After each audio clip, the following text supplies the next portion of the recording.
All right. So it's 2 o'clock and we will get started. So, good afternoon, everyone. My name is Wellington Hepburn. I'm the president for Wellington Hepburn International, which is a local and international consulting company that helps individuals to maximize their potential. I want to welcome you to the fourth event in what we call our Corona Collaboration Culture Series, where we are discussing topics that impact us personally and also organizationally as a result of the coronavirus. The topic today is my mental health. We're on lockdown, but we're not locked up. Very different, very different. And before I hand it over to Banu and Darren Turnquest to introduce themselves, I just want to introduce our local participants in the Bahamas. So thank you for joining. And I also want to highlight some of our international participants because from the other three sessions we've had participants from the US, from Spain, Malaysia, Alaska, and also Tanzania, Africa. So if we have any international participants on the line, we thank you for your time and we hope that you find today's session to be a good one. Two other things I want to mention. So let's set some participant guidelines before we get into the content. The first is that we have received some emailed questions ahead of time before the session. So when we get into our question and answer period toward the end, we will do our best as a group, Darren, Banu, and myself, to address as many questions as we can based on time. Whatever we don't address, Darren, if you don't mind, perhaps we could work on some answers afterward and maybe send it out to the mailing list if that's something that you think could work. That's not a problem, Wellington. All right, excellent. So let's bear that in mind. Like I would have mentioned, we will have an intro, we'll have an interview segment with Darren, and then we'll also have a Q&A session after. So please jot your questions down, put them in the chat.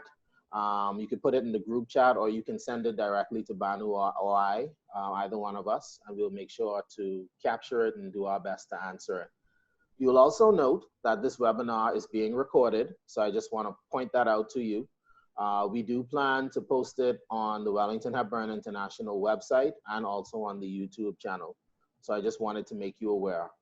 And last but not least, we would ask that you keep your mics on mute while we're doing the question segment with Darren. However, when we get into our Q&A session, you could feel free to take your mics off of mute, get any questions answered that you need. If you're in front of a computer, if you press space, you can temporarily unmute your mic, okay? And the final note I wanna mention, which is a more sobering one, but it's still a reality, is this occurrence of what's being called Zoom bombing. So over the past several weeks, there have been occurrences where individuals maliciously log in to Zoom webinars or meetings, and they share malicious content. You know, we've seen pornography, we've seen hate messages. So I just want to set a protocol for this webinar. We don't anticipate any Zoom bombing, but I want us to be ahead of it. If we have an occurrence of Zoom bombing, I will end the webinar immediately. As a part of your registration, I have all of your email contacts. So within about 5 to 10 minutes, you'll get a communication from me with a new link. And if you wish to rejoin, you can. Okay? So I just wanted to point that out to you.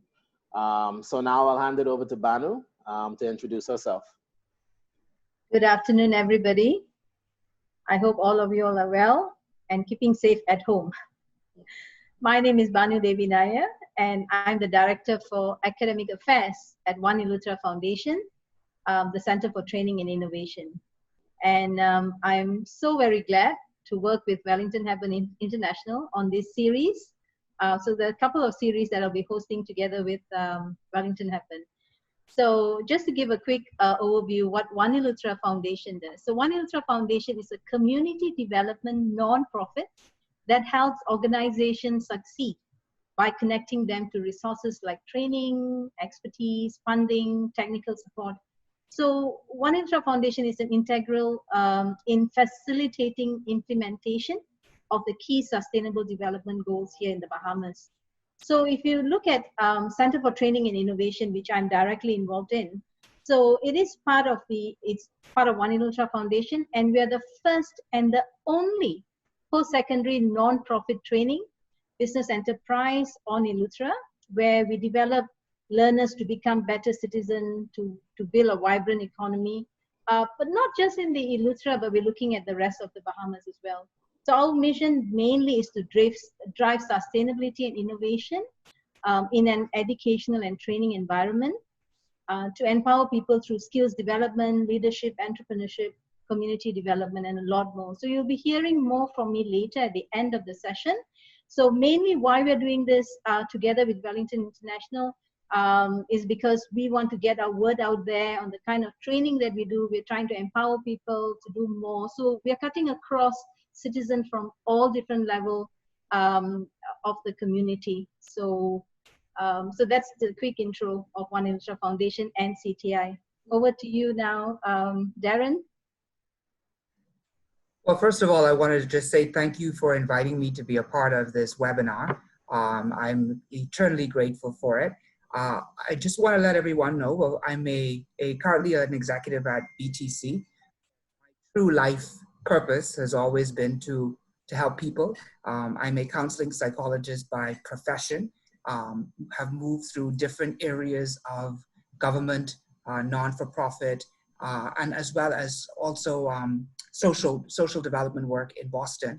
And now that I'm back home, one of my journeys have always continued to be to just assist and help youth and families as best I can.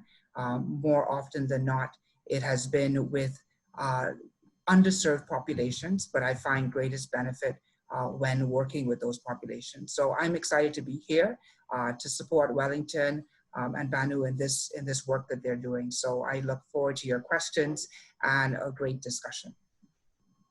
Absolutely, absolutely. So Banu, I think you've covered, what OEF and WHI is doing from a partnership standpoint. So maybe I just talk a little bit about the C3 series. Yes. Okay. So if you've not noticed yet, which I'm sure you have, things have changed. The dynamic globally has changed. And the way that we operate as individuals, as businesses, as a society, as individual citizens has changed. And there has been a shift. The shift that we have called it at WHI is the Corona collaboration culture shift. When we think about businesses, when we think about individuals, the way that we interact, the way that we engage, because of the coronavirus has been a major, major shift. We now have to be socially distanced. We now are working from home. We now have curfews. So the point of this series is for us to really table some topics that impact our lives now, but will also impact our lives in the future. I was talking to a friend, and the term he used is, after the coronavirus, he said that we will have a new normal. And that is very true. Even after the virus has passed, things will not go back to the way that they were. I think that there's been a shift worldwide. So the C3 series is covering some of those topics. I won't bring up the flyer now in the interest of time, but I'll bring it up toward the end of the webinar to let you see some of the topics that we are exploring as a part of this 13-part online free webinar series. All right. So let's transition into the interview time with Darren. So Darren, to get us started a little bit, do you mind telling us a little bit about your company? What does your company do? So I've been the principal for Key Potential Counseling and Training Center for a number of years. And I think Wellington, our paths have crossed in a couple ways. We were in university together when I was first studying psychology. Yes. And I became a consultant at BTC, working with training and development there, and also the employee assistance program. And some that we've done in the past has really been working with underserved populations, with particular emphasis on youth and families. And from that, because of my previous work at St. Andrew's School, a lot of my clients came over to me in private practice. It's just so happened that just about 8 months ago, I was scooped up by the very institution that I was a consultant for, now with BTC. But this work now, some of the work that I've been focused on, and I work with a wonderful, wonderful partner called lady by the name of Kavita. And if anybody's ever heard me in a conversation long enough talking about mental health, they would have heard my discussions about Kavita and the work that she does with young people and families as well. And so what the real focus on is how do we engage and affect change in the lives of each and every Bahamian that we interface with.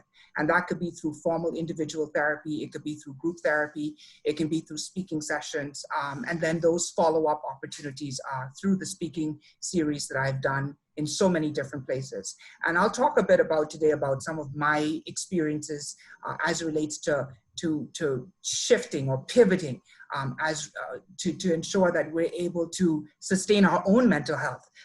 Sometimes work can get to you, and the impact of that can have diminishing returns as well. So I look for this conversation to not only talk about the work that I've done from a company standpoint, but also the work that I've done with me as well.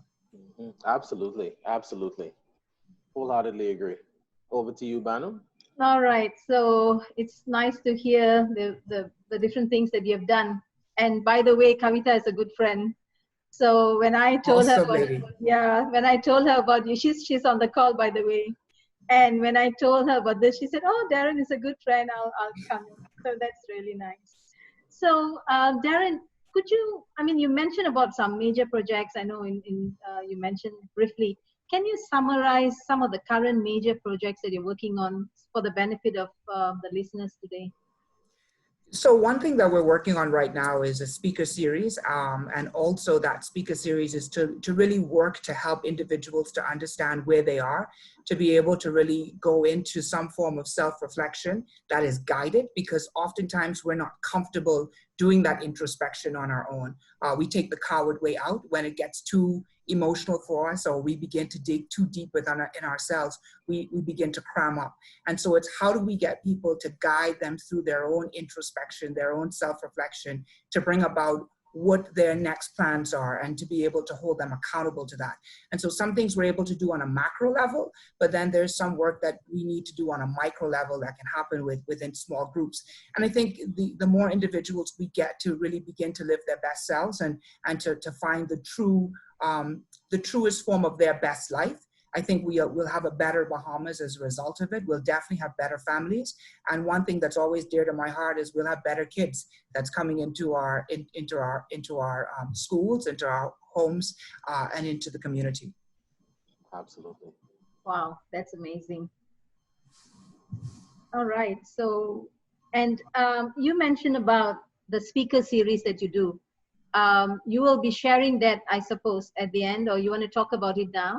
So definitely. So two things that we're going to do is share the information about the speaker series. We're still working on a bit of the details because that's changed as a result of COVID.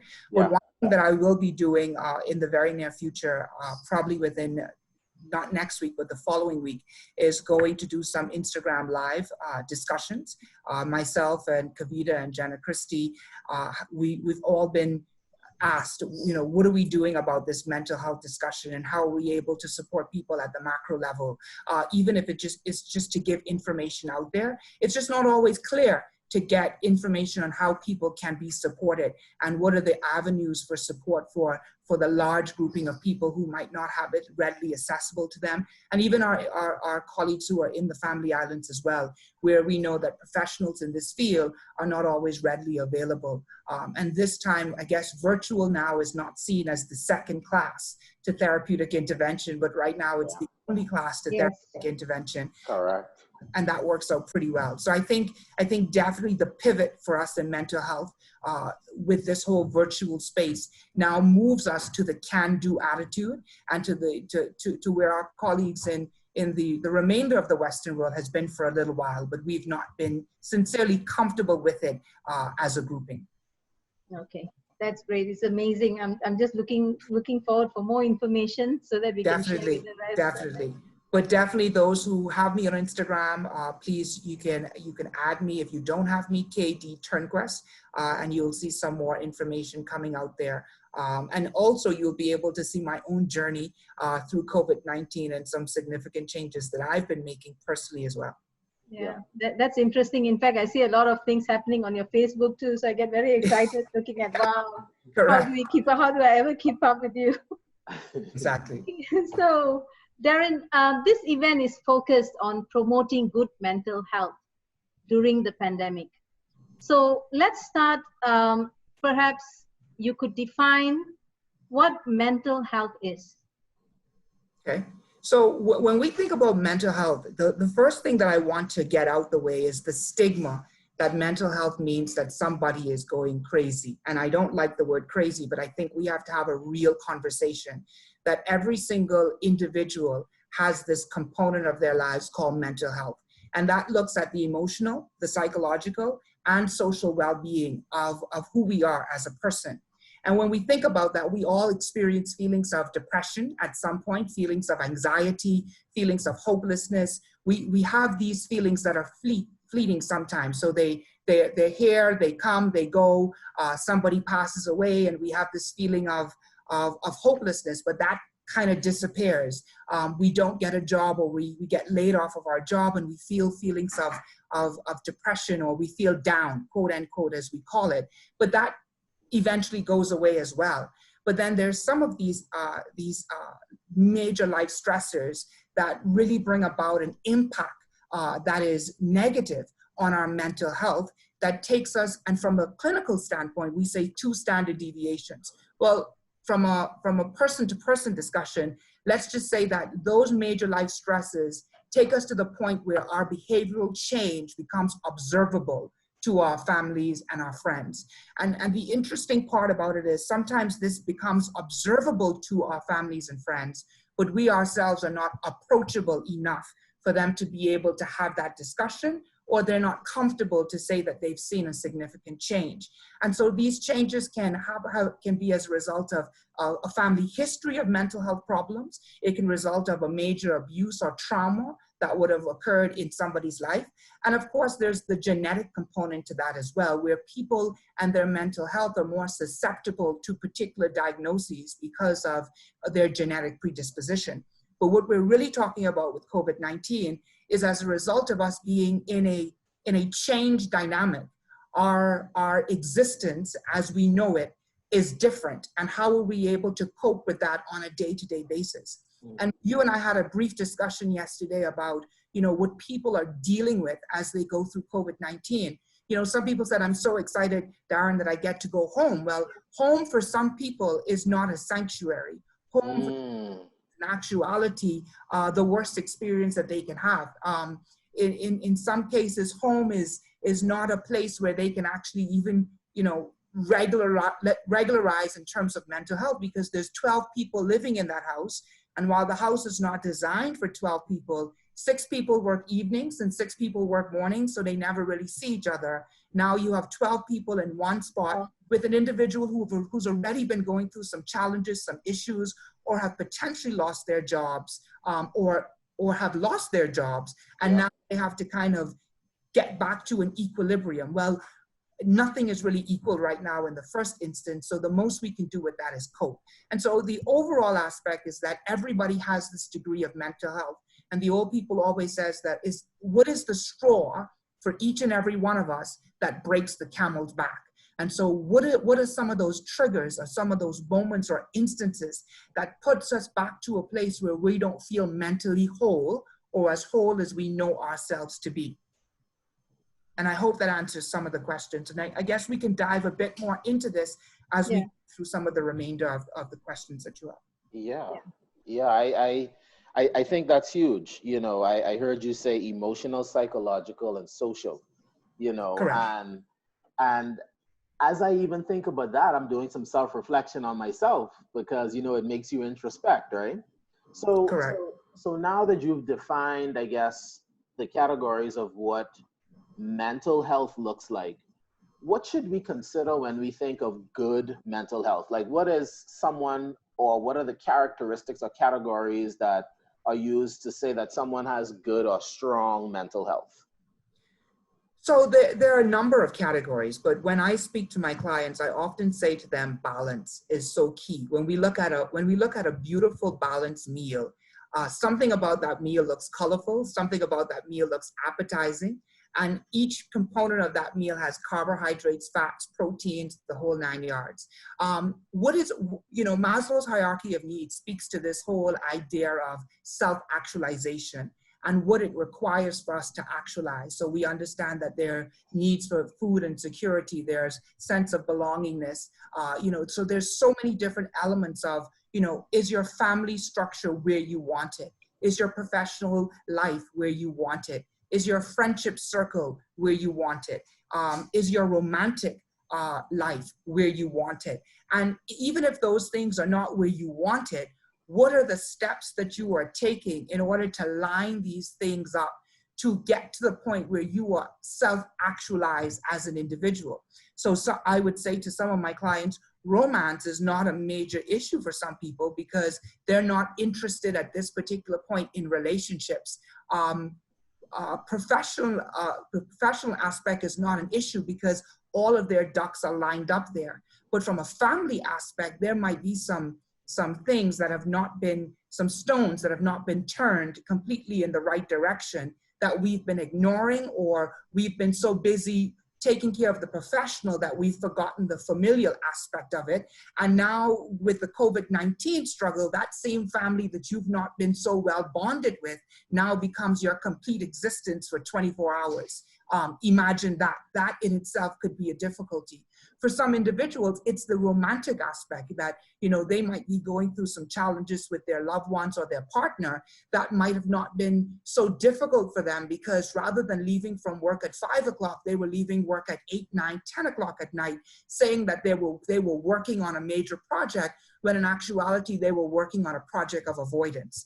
And now as a result of this COVID-19, they now have to coexist within this particular space to face the harsh reality and the honest conversation of, what are we doing about the fact that we are not talking, or the fact that there was some infidelity issues, or the fact that there's some issues with how we raise our children differently. And so we really need to take a look at how were we functioning prior to the crisis. And that really begins to allow for us to categorize what are the different areas of our lives that we know need some level of improvement. What were those things or those people that brought about the feelings of anxiety or hopelessness or confusion, or made you highly emotional charged, or made you feel overwhelmed? See, in this country, I'll tell you one of the key things that I've seen as a therapist is that anxiety goes so underdiagnosed because people don't often understand that there are some triggers or some headaches or for some stomach aches or the ulcer that is not as a result of their eating habits, but as a result of their familial, social, or romantic environments, or even professional environments that they've ignored because they've just found maladaptive ways to cope with it. And one of those ways is to ignore the very thing that they know is a problem, but simply do not have either the courage or the fortitude at this particular point to make some differences. So anxiety is very common in our country. And I think that more now than ever, we are seeing some anxiety around the COVID-19 crisis. We're seeing some anxiety around potential layoffs. We're seeing some anxiety around feeding my family or feeding my children. And really then typically who we would be able to rely on or go to might not be easily accessible to us. And one thing, Wellington and Banner, we talk about this virtual environment, but some people don't have electricity to even connect via a computer or even have data to actually get online to use some of these virtual sessions or virtual platforms to assist them. And sometimes we think it's the underserved population, but sometimes our middle class are just as impacted by some of this as well.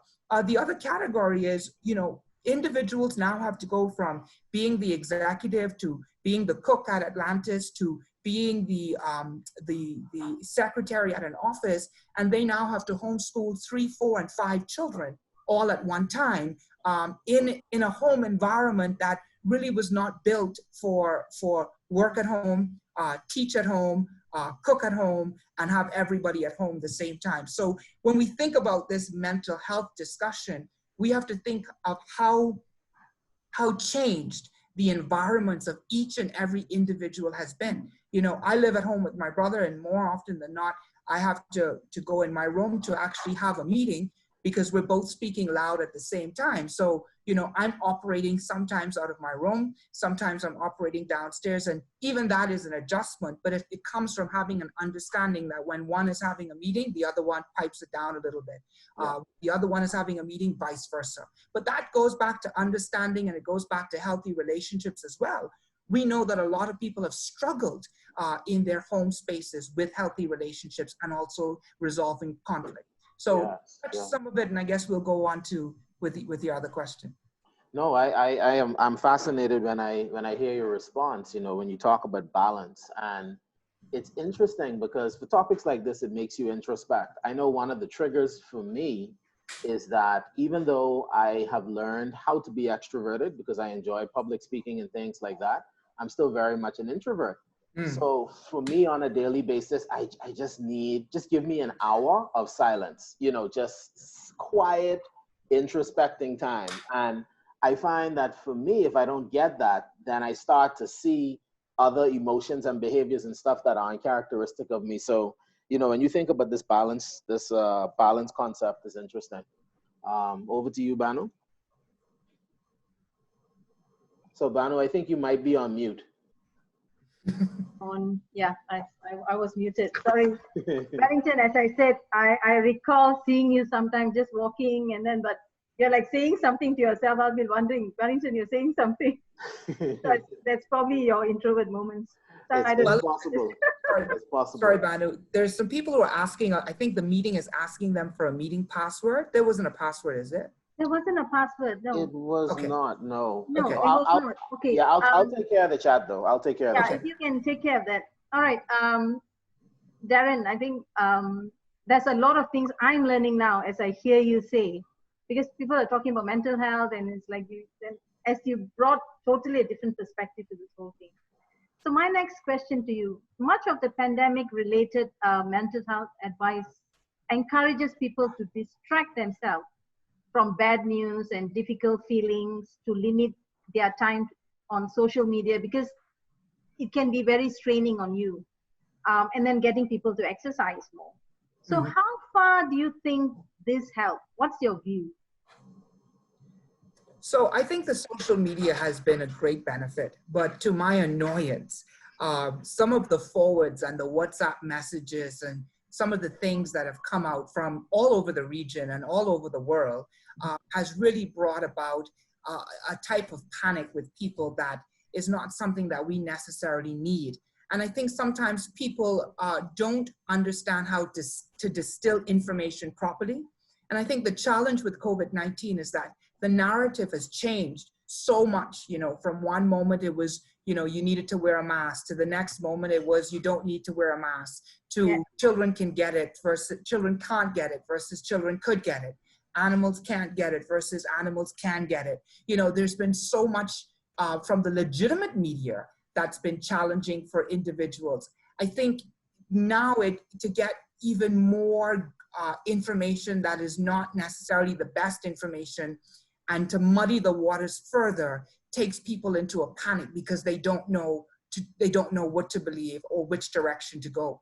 I think where we see the help is what is it that is out there that I can personally engage in that can help me to get to where I want to improve the categories of my mental health previously discussed in our last question.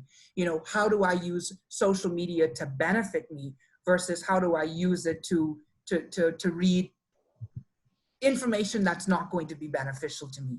The question would be, well, Darren, how do we know that that information is not beneficial? Well, we know that information is not beneficial because it didn't come from Eyewitness News, didn't come from CNN, it didn't come from ABC News, it didn't come from any of those news. And to say the least, even some of that information has been confusing for many of us, but nonetheless, we know that it's the most legitimate information that's out there.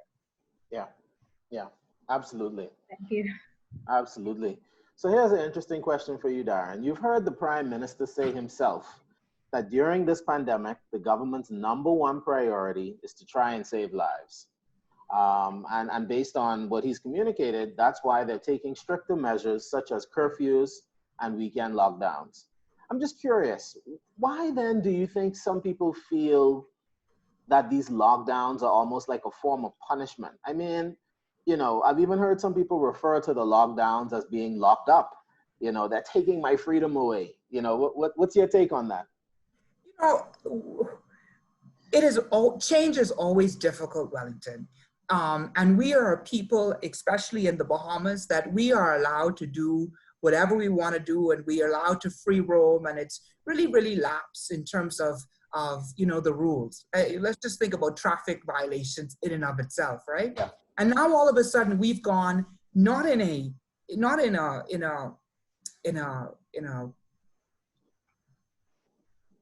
teetered way, or we've not gradually introduced this. We just locked down. And Yeah. perfectly honest, I commend the Prime Minister in the work that he's done. I think we are in a better position because of it. Correct. But people now have to adjust to a new normal. And that is going to take people an adjustment period. And so with that, in order to get people to kind of conform to this new normal, there has to be rules and regulations put in place so that people can understand exactly what is our method of operation. People have often been free to interact how they please. We always saw that where there was one line, that people form their own lines at particular events. Now we have to form that one line with 6 feet, most cases it's 3 feet these days, in between each other. And so it's typical human behavior. When you tell a child not to touch the fire, the child is going to touch the fire. Wellington, if somebody told you that you needed to stand in that square, you are going to be very challenged as a human being to remain in that square, not because you can't, but because somebody told you or brought emphasis to the fact that you cannot come out the square. Some of these same people who are complaining are people who don't leave their house on the weekends normally.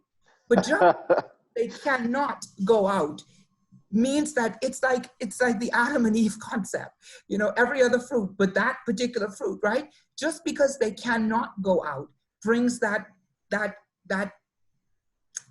angst that I need to. There's something I need to get out and to do. I mean, people were standing on lines to go to the food store for one item. That had nothing to do with going to the food store for an item. That was just an out. Human behavior is that we just need to do something outside of what we've been doing for an extended period of time. And so it's typical for us to want to do the opposite of what we've been told. And then the key to it is that for some people, this lockdown is a lock up, because home for them to a prison based on what that home structure looks like and what that environment looks like. And we've talked about that in another instance. I mean, you have some people who are struggling in domestic violence relationships, and now they're forced to not be able to run away from that relationship. And I challenge people who are on this call or who might know people, if in fact this is the reality of being able to challenge our existence and make some changes, because now there's no escape. So what your next steps are in terms of needing to get out of this. But the fact is that some people, it feels like a lockdown because of what they're going through or what they're dealing with. And it might not be the home physically that's a prison, but the fact that I have to sit and stew in my own thoughts and get into my head about things that I could really not get into because I've been so busy doing other things. They just want to get out and get away from having to think about things that they don't want to think about. Yes. Yeah. I said to somebody the other day, think about facing the unresolved issues, not issues because of people in your home, but issues with yourself. Think about the silence of living alone, being in your own spot, not living with anyone, but living by yourself and being alone. That makes you think about life in ways that you might not have had the opportunity to think about, but might not be the best for you to think about the way you're thinking about it, for lack of a better word. So I haven't been able to face my demons, but in the midst of this, it's forced me to face it with nobody around me to help me to support that. And then awkward silence. And I use this as a key because, you know, we see divorce rates so high in this country, but, you know, imagine the awkward silence between partners who now have to simply look in each other's face, but in actuality, they just don't want to see each other. But because of society and because of stigma, they've not been bold enough to go out there and get a divorce or be legally separated or just end it. Because keeping up, you know, we say it in the Bahamas, keeping a face or keeping up with the Joneses, for lack of a better word. Mm-hmm, mm-hmm. Wow, that's incredible. That's incredible. All right, over to you, Banu. Wow, really deep, Darren. I mean, I'm learning a lot too at this time. Yeah. Okay, my next question. The coronavirus outbreak has caused mass anxiety, like you said, for many people. Even for some people, not even able to go for a haircut, I think it's a stress on its own. I feel the shade. We spoke about that, not just because of your hair, but I think we spoke about that too. Bless my wife's heart for cutting my hair. Trust me. Yeah, my husband won't dare let me do it. Okay, so anyway, so I mean, there's a lot of different reasons why people get anxious globally. Not being able to leave the home, not able to meet their friends, go for potential, you know, visiting their mom on Mother's Day. I mean, these are things that can be really very strong, and has taken a toll on many people. So my question to you, Darren, what do you think people can do to cope the emotional fallouts of this confusing and challenging time? So I'll give you a story. I was invited the other day to a virtual social event. And in my mind, I tried to figure out, okay, this is ridiculous. How are we going to do this? And you know, Banu, what I found was that we talked more in the virtual meetup with our glasses of wine. And, you know, we talk more and we engage more for about 2.5 hours. And it's a group of my friends, my closest friends that I went on a cruise with, and we did a cruise meetup. And then after that, it was my brother's birthday. And my brother, who was a techie, said, okay, we're going to have a virtual birthday party. And I thought, you got to be joking. So we thought that we would be on that virtual meeting for about 30 minutes. And that meeting with all of my brothers and my sister-in-law and my parents lasted for about another 2 hours. And what I'm saying is that there's real credibility to this opportunity for us to continue business as usual in the virtual space to engage one another.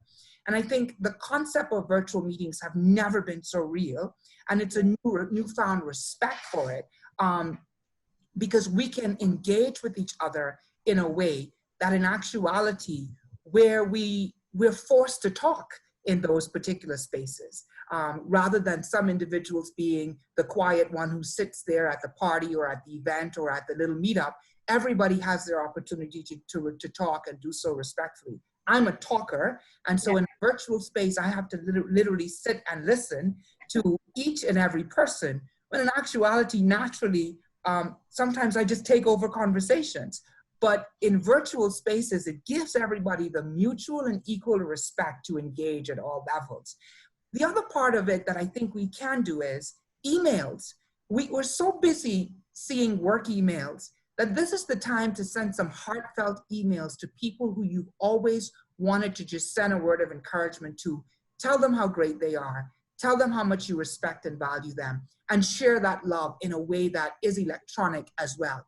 So that when somebody wakes up in the morning to open their work email, rather than saying, oh God, this again, you would have just given them the most positive impetus to the most amazing day, because you set their trajectory off with a level of positivity that was not typical in their system. And I think it also gives us the opportunity to do some work. So I'll give you an example of one of my staff members said to me, Mr. Turnquist, so I signed on to some Harvard University courses. Now, I'm looking to think, okay, wow, I didn't even recognize that you knew how to access these Harvard University courses. But this is the opportunity for individuals to engage in things that they never thought they could do, was afraid to do because they didn't think they would be good at it. And I can use myself as an example. I've always been afraid of the gym, simply because I find that the guys in the gym and some of the ladies in the gym, many of them actually, they have more muscles than I do, right? So here I am, trying to lift these weights, and there's a guy lifting 120 pounds. Well, I get to do that now via Physique Total Fitness, and nobody's watching me. Well, sometimes people watch me because I go live, but I'm actually improving. And as a result of this commitment, I'm now 10 pounds lighter in 3 weeks, feeling great about myself, and organizing my way through a virtual coach that's at absolute no cost to me. And Wow. the beauty about this is to train with this guy is upward to about $400 to $500 a month. And he's providing these services via Instagram at no cost. At no cost. I've done 13 sessions in the space of 3 weeks because it's free, because nobody's around, because I can do it virtually, and I feel good about myself. And so I think this is the opportunity for people as a result of not having the interaction so readily available, physical interaction so readily available with their friends and their loved ones, to begin to challenge themselves on things that they've never done or been afraid to do, to look at online development courses that's out there, and to do some personal reflection and look at the challenges and allow for this time to be the best time ever for them. Do you allow COVID-19 to manage you, or do you manage COVID-19? Yeah. I've decided, and it's not easy, but I've decided that this is my opportunity to manage COVID-19, because everything else in the world has been managing me. And I've not had the power, the time, or had the courage to grab the bull by the horns, take my life back, organize myself, look at the categories of my life that needs improvement, and be like Nike and just do it. Wow. Wow. So Banu, I want to put an insert in there. This is phenomenal. So now, in the interest of time, I know that we have a few more scripted questions that we wanted to get through. Yeah. But what I've been doing is I've actually been capturing all of the questions that we have, and we're up to 13 questions now. Yeah, I could see that. Yeah. So I'm thinking that it might be good for us to transition to Q&A. Okay, we can, because there's only 15 minutes left. Yeah. So what I'll do is I'll let me bring up the questions that I have. Okay. Because I've been capturing them for us. And I think we can just kind of, go through and cherry pick certain questions and answer them. Yeah. And for those of you that may have joined in the middle of the webinar, welcome. Thank you for joining. For all of the questions that we do not get to answer today, we will create a FAQ document, and we'll work along with Darren to provide some written answers. But in addition to that, we also have Darren's contact information at the end of the webinar, so you can reach out to him directly. All right. So over to you, Banu. I can scroll when you're ready, but you can take us through maybe about 4 or 5 questions. All right. So I'll do the first question then. Darren, how do you cope with being locked down and is isolated all alone? I think that's a really good question. And we kind of briefly discussed some proportions. Yeah, I think we did. Yeah. We have people who are locked down with family members. That can also be challenging. But we also have people that's locked down by themselves and have nobody around them. That's challenging as well. And I think it's key to knowing who your support systems are, knowing who your partners are, in terms of your own level of support system, and tapping into that level of support. Never wait necessarily for somebody to call you. This is an opportunity for you to reach out to some people as well, because sometimes it might be, if you're like me, people automatically assume that I'm a strong person. Wellington, is that you who scratched something on the screen? I think someone accidentally did. Okay. Yeah. So It's I thought fine. I don't it'd be think it's a boom, Zoom bomb. Listen, my heart was pounding boom. just I'm now, just getting Darren. swooped at it. Right. No, so Yeah. so I think you know I like to use myself as an example because I think that's the safest thing to do. But you know, oftentimes my friends, and I think maybe one or two of them might be on, I've always said, you know, Darren, you always appear as if you have it together. So we don't really bother Yeah. to tell you because, you know, maybe you're too busy. And sometimes people might think that you being on your own and you being alone and you being isolated, that you are fine. It's okay for you to tell somebody that you're not okay. It's Yeah. to tell somebody that I just need someone to talk to right now. I think we as human beings sometimes have to make ourselves vulnerable so that people can know that they can be allowed in to help us if we need help. Culturally, that's a difficulty for us. And I think we have to overcome it. We have to find different ways to overcome it and make people feel that they can invite themselves to be supportive. Yes. Okay, thanks. I'll go on to the next question. Mm-hmm. How do you, Wellington can bring it down a little bit. Okay. Okay. How do you manage not to worry about what the future holds financially? Not sure if you still have a job, how your bills are going to be paid. So the question here mainly is how do you manage not to worry? I often tell people that, you know, that's a reality, but you can decide to dwell on that as an issue, or you can dwell on what am I going to do about this? You know, if there's no jobs out there, or I can't make financial needs possible, cannot meet the current financial needs that I have, what am I doing with the time to reinvent myself, to become innovative, to become entrepreneurial, to make certain that I start my hustle? How am I going to hustle on? So if I start to think about, oh, I got laid off, oh, I don't have any money, oh, things are becoming so difficult, how do I take advantage of this current virtual space right now? What are some opportunities I can do when I come out of COVID-19 that can facilitate employment opportunities for me? And then to not be prideful, because I think the other part of this is that, you know, no job is too big or too small, too low or too great, because the end justifies the means. Correct. At the end of the day, you want to be positively engaged. You want to feel as though you're contributing to your own success. And it's not where you start, but it's where you finish. And so, you know, I know of some real fantastic, successful executives that started off as housekeepers in a hotel and is now directors and vice presidents. But sometimes we only see where we need to end, but we don't see in the reinvention of ourselves that we have to start from another beginning. That might not be exactly where we think we should be, because we think we should be greater than that. And in that, I want to say that that's one of the challenges culturally, that sometimes we don't want to take the salary deduction, the decrease in salary. We don't want to take the lower tier job because we're used to A, B, or C. In crisis times, it's not what you're used to. It's how you're going to go about there and make these ends meet. I had a friend of mine who said, Darren, when I got down and I lost my job, I never knew I would get to the point where I would be selling water on the side of the road. But at the end of the day, that was a means to an end, and I did it.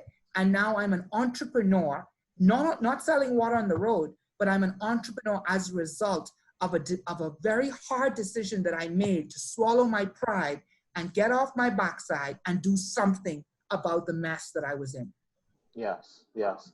Banu, I just want to put a quick insert in there, and I feel that this is a good call. So since we have 13 questions, I really feel, looking at the questions, that there's so much value in terms of getting these questions answered. Yeah. So if you would permit us, I would like for us to go from now until 3, answering your questions that you've given us, and then we'll take another 7 minutes to wrap up after that. So we'll go about 7 or 8 minutes over the 3 o'clock deadline. So Darren, is that okay with you? Yes, that's fine. You can take as much time. I'm locked down, but not. Yeah, I'm fine with that too. Okay. No, but Wellington, take as much time as you need. I think it's so important because there's not a lot of opportunity for people to actually get these questions answered. Okay. There's not been a lot of information. I'm open to however much time you need. And people Wellington is going to give you my information. I can address some of these questions on the live as well when I go on my own live as well. Okay. Yeah. So with Okay. so with that in mind, then yeah, let's do that. If any of Yeah. you have to leave at 3, that's completely understood. But we'll go about 10 minutes over today. Yeah. Okay. That's Now, good. Okay. So now I'll what, go into the third question. Is that well, okay? well, what I'm thinking, Banu, is let's do, because the first 5 questions came from the same person. So Okay. maybe we mix it up just to be fair. Yeah. Okay. So, you want me to ask the fourth question then, or go into the next? Sure, you could just randomly pick. Okay, I'll just randomly pick. Okay, Darren, how do you, being an introvert, deals with being confined to staying indoors for long period? You just want to get dressed and go out anywhere, but you're afraid to, knowing that it's a possibility that you may be exposed to COVID-19. So I think somebody ideally gave me this question because they know me. I think so too. I am dressed right up to the 9. I have a matching belt on. I see my friend Sharon Clark there from Ministry of Education. I have my matching belt on. I have my matching shirt. I have mousse in my hair. I have everything. You know, my brother was laughing at me the other day because it was now time for me to make the grocery store run.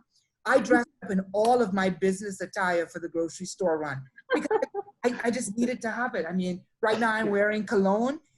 Definitely you all will not be able to smell cologne. But I think you have to be able to bring the most normal into your abnormal. And so I tell people, dress for work. You don't have to put on a whole dress attire, but wear your resort chic wear in the middle of the day while you're working. Set up your dining room table in a way that it feels like your little office space, so that when you sit down there and you put your coffee and you put your tea and your pens and all that sort of stuff is lined up to make you feel as if you're going to work. I move around the house, so each area of my home now has a different name. So I have a party in every particular area.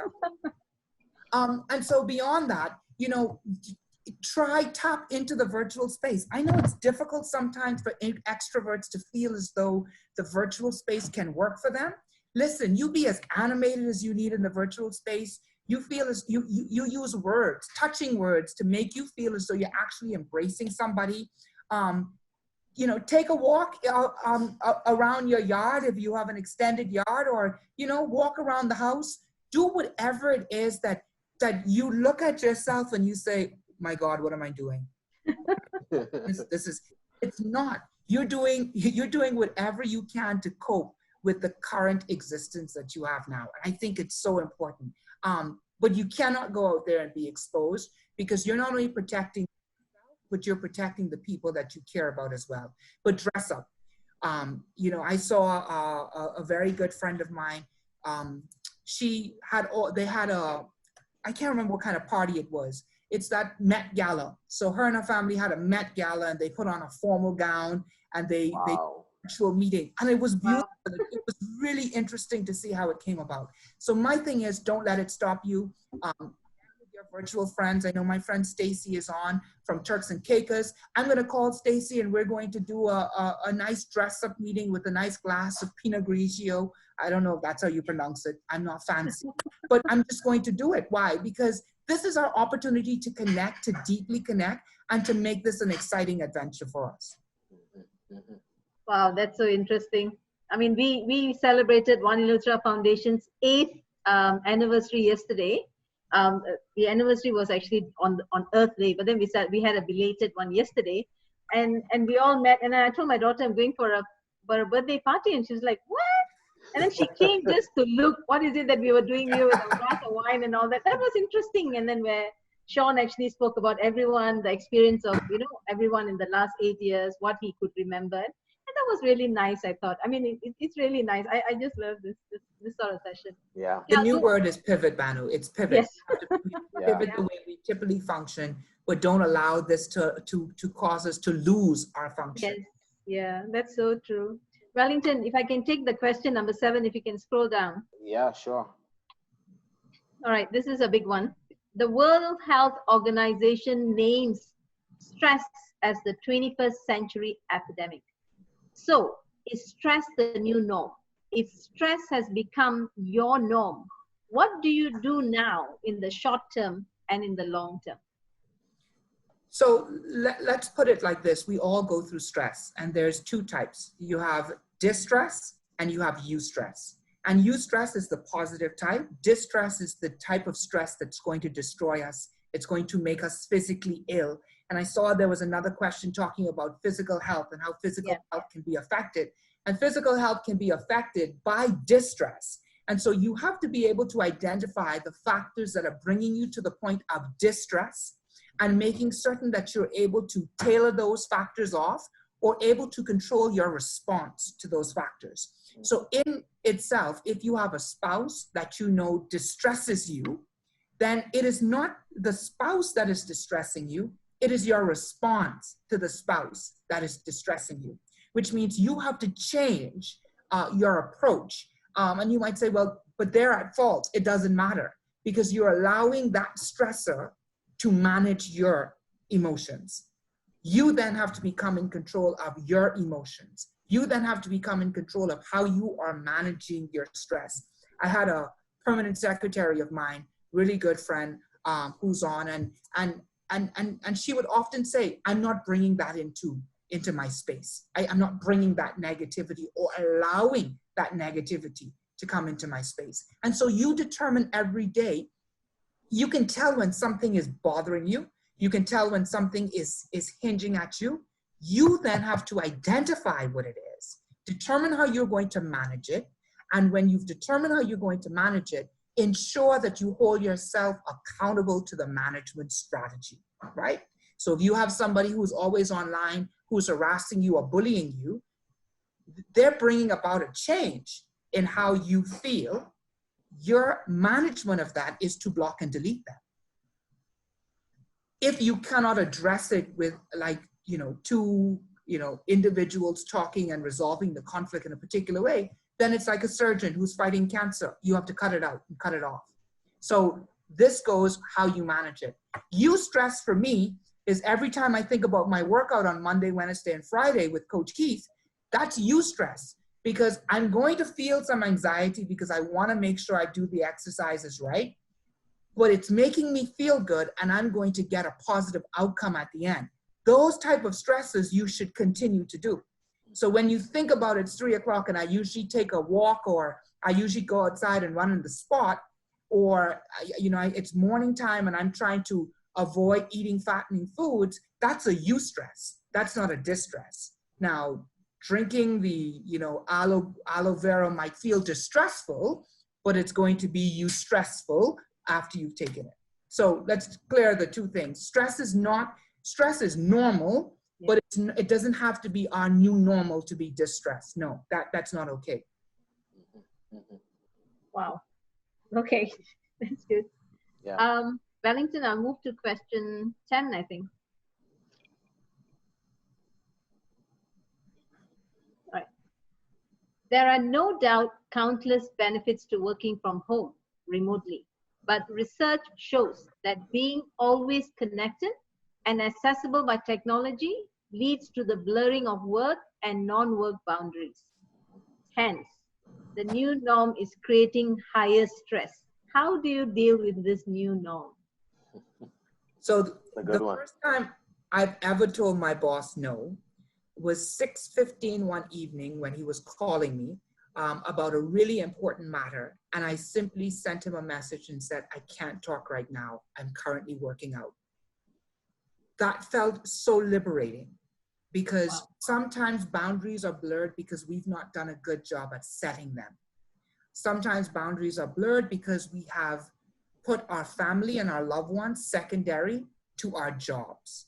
And I think it's really important, and Wellington, I have a slide there that we can show at another time, Right. But it shows every single day that you wake up is a day that you begin to organize your day. The time you start, the time you finish. And at that particular point, it's so important now, ladies and gentlemen, and I want to say, because sometimes we just think about mothers, but I want to say fathers inclusive, because this is a tied team when we're working with young ones, when we're working with our children, is that those boundaries have to be blurred less, because many people are taking care of their families and schooling their children at home, which means that you have to give them that quality time. You have to give them that support, but you also have to give you quality time, and you have to give you the level of support that you need. And sometimes we don't give ourselves the break. So lunch break comes for the children, another break, you know, when we're picking up kids from school. But what about our break? What about our break, so that we can get away from the distress and find a eustress moment? Yeah. And for some of us, it was the barber. For some of us, it was the beautician. For some of us, it was the nail tech. We have none of that right now. So while you're going to the grocery store, I want you to be able to look for a mask, you know, one of those self-done masks, the mud mask, and find that, put that on yourself as your opportunity to distress. But no, you have to set the boundaries for work, and you have to make certain that your bed is not a place to answer emails. Why? Because then your bed becomes synonymous with work versus being synonymous with taking rest. So sometimes ask, why am I not able to sleep? Because the place that you went for sleep has been programmed now as a workplace. And so sometimes that's why I try to come out of my room or go to the pool or go to some sort of thing, so that I can see my bed between the hours of 8, 9, or 10 o'clock as a place where I wind down and not wind up. And so you have to make certain that you clearly see the boundaries, not only personally, not only mentally, but you also set physical boundaries with your house as well, because that will interfere with personal relationships with your partners as well. I have to chime in on this one, Banu. One of the things I did several weeks ago is I just started leaving my cell phone I'm downstairs. You know, what I used to do is I would have my cell phone and I would use it as an alarm to wake me up in the morning to get up and go to work. And what I found is that having it in my proximity didn't allow me to disconnect.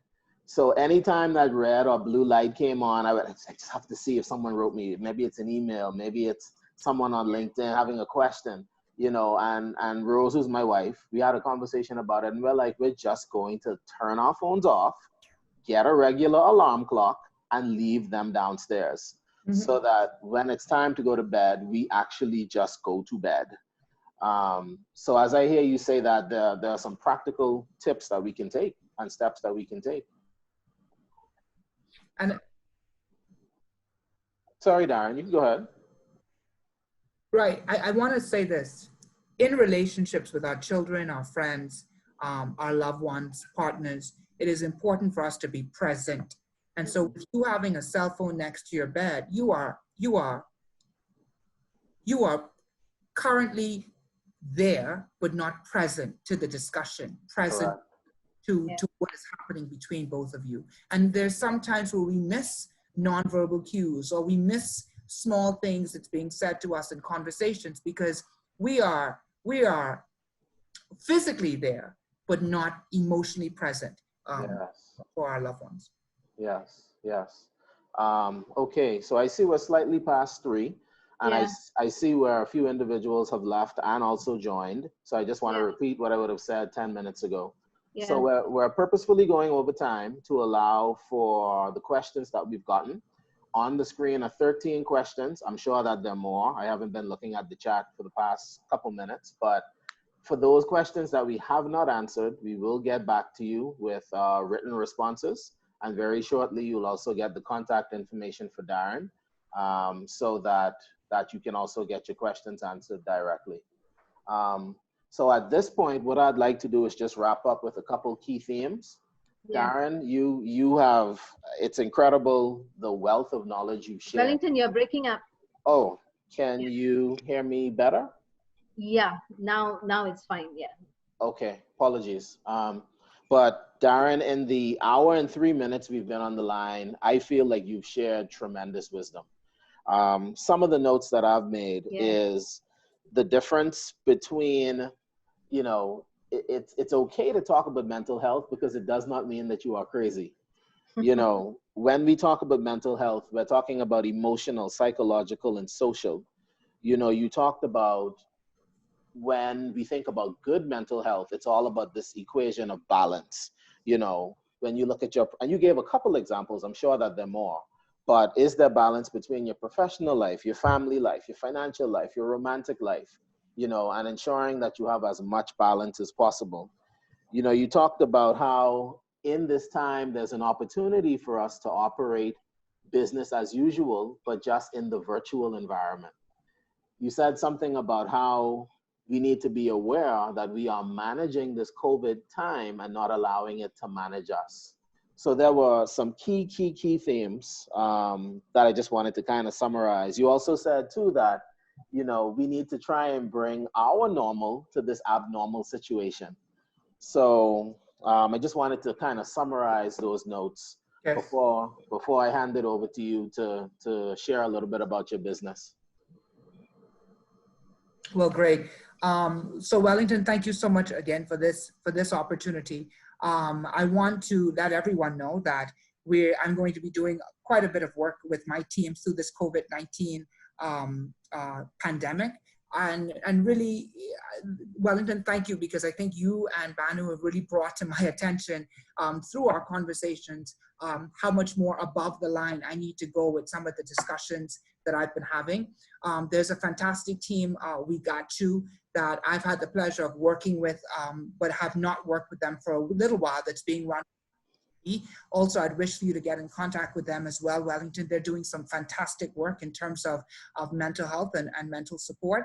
But this key potential is really ready to assist people in walking through finding how they become their best selves based on what it is that they want and where they see themselves, and really being a coach and a support to take them to the next level. I think the live sessions that we're going to be hosting is really going to facilitate some of that. So I encourage people to just jump on my Instagram page, KD Turnquest, that we will be having the live sessions there with a couple of my other colleagues as well. Also, if you need to reach me, I think you can reach me via the Instagram as well, and I can give you referrals to some therapists who might be able to work with you individually, depending on what it is that you're going through as well. So the speaker series will definitely be out very soon, and really trying to put together a community of individuals who are trying to self-actualize to the point where they're coming into their own, they're coming into their true self, to really take life by the horns and take their own lives to the next level and bring out their new normal, or to identify the normal that they wish to have in their lives and work towards that. And so it is truly a privilege and pleasure for me to be working with both of you today and take this time out. Really excited about the questions asked. I will document them, respond to those questions for you all, and invite each and every one of you to come on with us and get on board as we make a community of difference. I think that's really what it should be, a community of difference, people making differences within themselves, and by extension, the world and their communities. Absolutely, absolutely. Thank you, Darren. Over to you, Banu. All right. Wellington, are you bringing up the flyer now? Sure. You prefer that or the brochure? All right. Probably the brochure.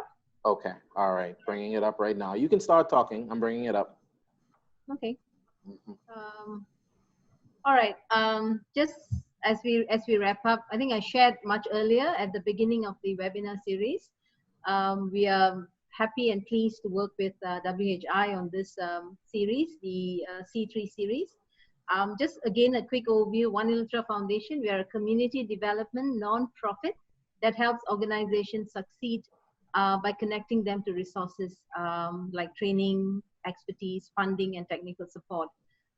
Just very quickly, the 5 programmatic areas that we work on: pathway to wellness, where One Ultra Foundation is committed to improving health and wellness of the Illutrians by coordinating research and policy development. We work on partners in education, where we design programs to create resources that provides effective and accessible education. And just for information, we'll be rolling out our online platform.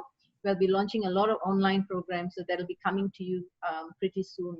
The third programmatic area that we're looking at is economic development. where One Illutra Foundation works to spark entrepreneurial spirit that catalyzes economic growth. Our next area is environmental sustainability. We all know that environmental sustainability is essential to protecting the island's natural beauty, to maintain community enriches lives. And the last area that we look at One Illutra Foundation is culture and heritage development. So there's a lot of work that's being done now to sustain the island's place and significance in the Bahamian history, and to distinguish Illutra as a cultural and heritage destination. But having said all this, we're not looking at just Illutra, but then looking at some of the other family islands as well. So please look out for more announcements. There's information on our website. We are active on social media. We have our One Illutra Foundation Facebook page, and also the website. So stay tuned for more updated information. Thank you, Wellington. All right. Would you like for me to bring up the flyer or? Yes, please. All right, will do. All right. Just as an announcement for upcoming event that will be hosted by One Illutra Foundation. So this will be applicable to all size businesses from small to large corporations. So we have the Nikki Seddleton to be hosting this. I'll be hosting with her. So this is on the essentials of brand building. I know we announced this last week. So there's a new date, which is going to be on the 30th of April. Take note. It's between 2 to 3 p.m. And Nikki will be sharing with you on some of the essential components needed to build a successful brand in today's digital marketplace. So it's going to be a very interesting 1-hour session. It's free webinar. So stay tuned. We will make this flyer available to you when we email out. We have all your email details. We'll send it to you. And Wellington, just to let you know, we have close to about 100 participants today. I saw, yeah. So that's really very interesting. So I think, Darren, you have got your followers who all decided to come on board. Oh, Darren is there. Let's go. I wonder if Darren needs to be a co-host on this series. Darren, Well, I just want to thank everyone who came out to support, and I see quite a bit of colleagues who are present as well. So I really want to say I appreciate it. Absolutely. Yes. Thank you, Darren, for making time for us. I know you had a busy schedule, and sometimes between Wellington and I, we have not heard from Darren. What happened? Yeah. And I'll tell Wellington, I said, no, Darren will come back to you. Definitely. Awesome. So let me wrap up then. Very quickly. So you would have heard us talk about it in the beginning, but we have a series that we are doing. It's called the C3 series, and on the screen are the topics that we've identified as a part of that series. Clearly, we've made it through the first 4, and we still have 9 more, plus or minus 9 or 10 more to go. Here's the takeaway. The takeaway is that in this new season, we have to promote knowledge. We have to promote information sharing in order for us to be effective. And when we think about things like, how do we manage productivity for virtual teams? How do we manage our health? You know, how do we adjust strategy? How, you know, we've been told that we need to socially distance, but social distancing, and Darren said it, doesn't mean social separation. So how do we kind of ring fence these theories and ring fence these conversations so that we can be effective? This is one avenue. We would encourage you to participate. And stay in tune with my email distribution list, also the OEF distribution list. There's my Facebook page, and actually all of it's to the bottom of the flyer.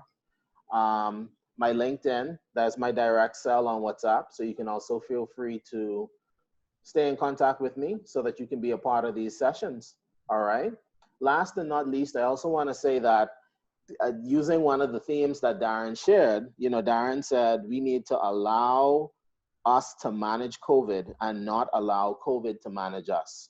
One of the things that WHI has done in this season is we've written our first book. So over the next few weeks, you will see advertisements and promotions for a book that talks about how do we manage change. We've developed a 5R model that focuses on effective management of change, because moving forward post-COVID-19, change agility is going to be one of the biggest skills that anyone needs to have. personally and organizationally. So stay tuned, and you can let us know if you're interested in getting a copy. It will be made available as a printed book and also through all of the digital book platforms. So we're at 3:14. I want to thank you for your participation. I see that some of you had to drop off. That's fine. But for those of you that stayed, we appreciated your flexibility with the extra time, and we hope that you enjoyed today's session. Wellington, maybe in fact, in case if you've never read, there's a couple of them who's actually wrote to say that perhaps the upcoming sessions, it could be 1.5 hours. I'm not sure. Probably it's just something to consider. Yeah, maybe an hour or an hour, 15 minutes or something. Sure. So we could do that, because I realize every week we're rushing to complete the Q&A when we have excellent questions. So perhaps something to consider. Yeah, absolutely. We can talk offline. Yeah. Okay. But know that the video recording will be sent out sometime this week, so that you can also keep that as a part of your repertoire and your learning resources. So last and not least, we want to thank you for your time. Thank you again to Darren for the expertise shared. Thank you to Banu and OEF, One Luther Foundation, for the partnership. And we hope that you enjoy the rest of your weekend. Yeah, thank you, Wellington. And have a great weekend, and stay safe, stay at home. Yeah, stay safe, stay at home. Take care. Take care, guys. Bye, Darren. All right. Thank you, Darren. Yeah. No problem. Thank you. All right, Bye. bye.